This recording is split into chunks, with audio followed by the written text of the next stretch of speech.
நாம பிறந்ததும் கத்துக்கிட்ட முதல் வார்த்தை, தேவைன்னு வந்ததும் ஞாபகத்துக்கு வர முதல் வார்த்தை, பசிக்கிறதுக்கு முன்னாடியே சாப்பாட ஊட்டி விடுற ஒரு கை, பிரச்சனைன்னு வந்ததும் கூப்பிடணும்னு நினைக்கிற ஒரே வார்த்தை. நமக்கு உடம்பு சரியில்லைன்னா அவங்க உருக்குலைஞ்சிருவாங்க. சோகமா இருந்தா அரவணைச்சு கண்ணீரை தொடச்சிட்டு சந்தோஷமா இருந்தா பண்டிகையா கொண்டாடுற ஒரே உயிர். நமக்கு வேணுங்கிறத நமக்கு முன்னாடியே யோசிக்கிற ஒரு உறவு. ஊரே எதிர்த்து நின்னாலும் நான் இருக்கேன்னு நமக்காக நிக்கிறவங்க.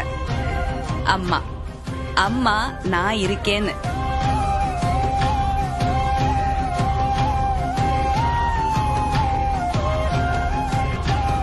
78 வருஷங்களுக்கு முன்னாடி கடவுள் தந்த வரம், பாசத்துக்கும் மரியாதைக்கும் உரிய எங்க அம்மா.